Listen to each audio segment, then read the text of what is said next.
Labas, čia Gediminas Grinečius, verslo treneris, kaip laikaisi. Ir šiandien noriu su tavimi pasidalinti šiek tiek apie tai, kaip nugalėti baimės ir kaip susidoroti su kritika.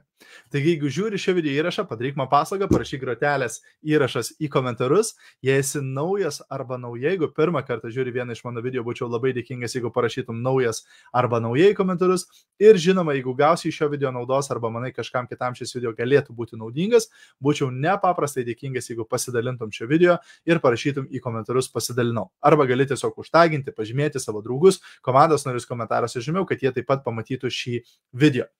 Taigi, neperseniausiai bendravau su viena komandos nare ir ji man uždavė tokį klausimą.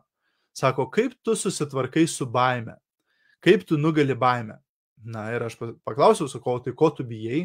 Ir sako, aš bijau eiti į gyvą eterį, daryti video, save rodyti ar panašiai.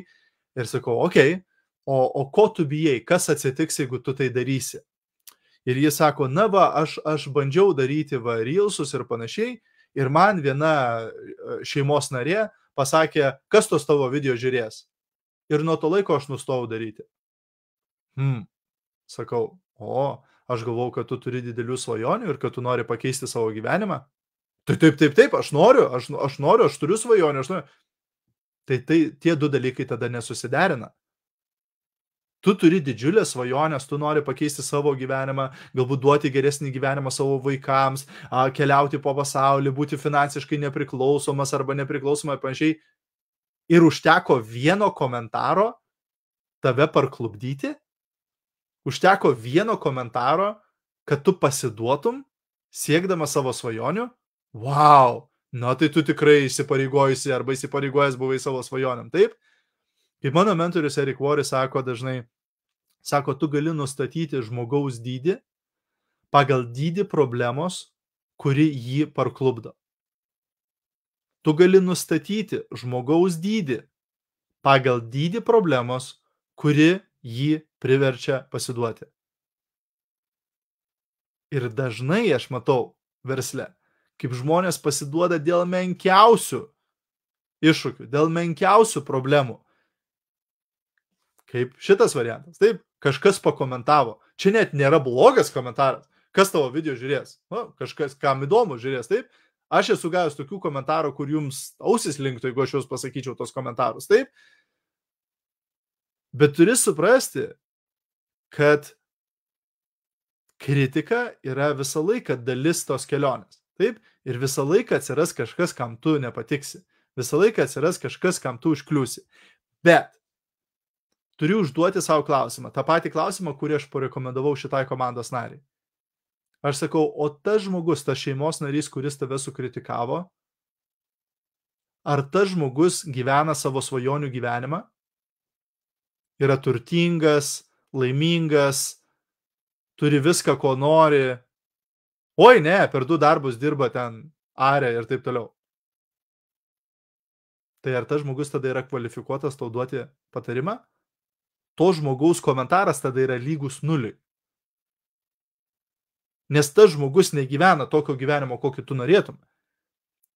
Jeigu aš bandau statyti verslą ir man sėkmingas verslininkas, kuris supranta apie verslą ir taip toliau, į kurį aš galbūt lygiuosi, pasakytų, žinai, šitas dalykas nelabai gerai, šito nedaryk. Okei, aš tada klausau iš karto. Dėl to, kad tas žmogus gauna tokį rezultatą, kokį aš noriu gauti, taip? Bet jeigu žmogus negyvena tokio gyvenimo, kokį tu nori gyventi, tai tikriausiai tu neturėtum klausyti jo patarimų, taip? Jeigu tu nori suleknėti ir tau patarimus duoda 150 kg sveriantis žmogus, tikriausiai tas žmogus nėra pats kvalifikuočiausias tau duoti patarimus, ar ne? Tai tas pats ir čia. Jeigu žmogus nėra ten, kur tu nori būti, tada jo patarimai ne visai turi prasmės. Jo komentarai ne visai turėtų turėti įtakos tau, taip? Dėl to, kad tas žmogus nėra ten, kur tu nori būti. Nes jeigu tu klausysi nevykėlių patarimų, spėk, kas tu būsi. Tu būsi dar vienas nevykėlis. Jeigu tu klausysi žmonių, kurie gyvena nuo algos iki algos ir gyvena skurde patarimų, tai tu būsi dar vienas žmogus, kuris gyvena nuo algos iki algos ir gyvena skurde. Ir labai dažnai, kadangi tie žmonės patys bijo kažką keisti savo gyvenime, kadangi tie žmonės patys yra nusivylę savo gyvenimu, tada jie bandys ir tave nutemti kartu su savimi. Ir dažnai, kai tu bandai kažką daryti naujo, kažką kurti, kažką stengti, siekti tikslų, siekti svajonių, būtent tie žmonės, kurie patys gyvena, atsiprašant šiknoj, jie bus patys pirmieji, kurie tave kritikuos. Retai kada tave sėkmingas žmogus kritikuos. Ir jeigu pasižiūrėtumėte į daugelį tų kritikų socialiniai medijų ir panašiai, kurie kritikuoja, nevykėliai, patys gyvenantis nevykusius gyvenimus, patys nieko nepasiekia ir panašiai. Bet kad padaryti, kad patys pasijaustų geriau, jie tada kritikuoja kitus žmonės. Taip, tokiu būdu jie save pakelia, tokiu būdu jie savo duoda psichologinį orgazmą, taip? Nes patys nieko nesugeba, nes patys nieko nepasiekia. Tai kai pamato kitą kažko siekiantį, jį kritikuoja. Atsiminkit mokyklos laikus, ar ne tas pats būdavo, kai pirmūnus kritikuodavo.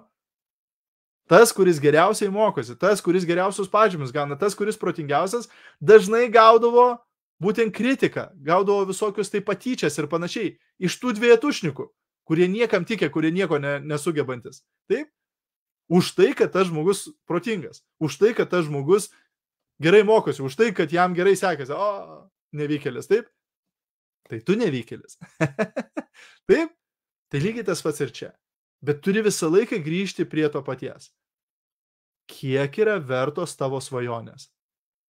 Kokio dydžio problema tave privers pasiduoti ir nustoti siekti savo svajonių? Kokio dydžio iššūkis tave privers parduoti savo svajonės? Kokio lygio kritika tave privers nustoti daryti tai, ką darai ir siekti savo svajonių? Ar užteks vieno komentaro? Ar prireiks 2? Ar 3? Ar nesvarbu, kiek tų komentarų tu gausi, tu vis tiek keliausi į priekį ir vis tiek darysi tai, ką tu nori. Atsimink, kuo daugiau žmonių tu pasieksi, kuo didesnius tikslus sieksi, kuo aukštesnės viršūnės pasieksi, tuo daugiau atsirastų kritikų. Nes tuo daugiau yra nevykėlių, kurie tave mato ir jie nori tave sukritikuoti, nes patys jie tai gyvenime nieko nepasiekė.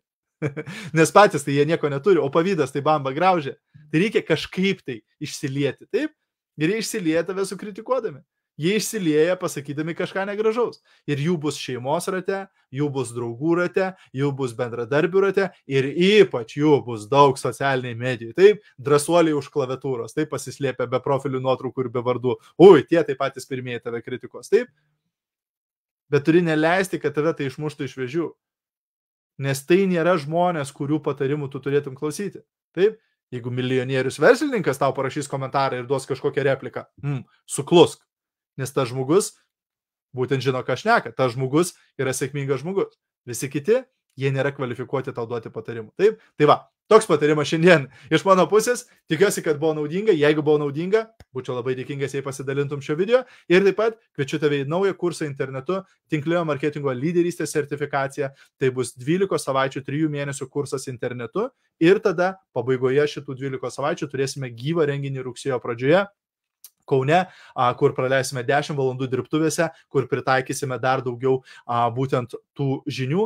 Kiekvieną savaitę po pamokos internetu gausi užduotis, kurias pritaikysi savo versle, kad pati arba pats taptum geresnių lyderių, kad išvystytum, išugdytum daugiau lyderių savo komandoje, na ir žinoma, to pasiekoje gautum geresnius rezultatus savo versle ir gale šito viso kurso gausi sertifikatą, diplomą, kad tu pabaigiai būtent šitą 12 savaičių kursą ir 10 valandų dirbtuvės Kaune. Jeigu domina, spausk nuorodą šio video aprašyme, šiuo metu gali įsigyti šį kursą pačia žemiausia Early Bird kaina, nuo gegužės 19 ta kaina kils. Ačiū ir iki greito. Čiau, čiau. Viso. Iki.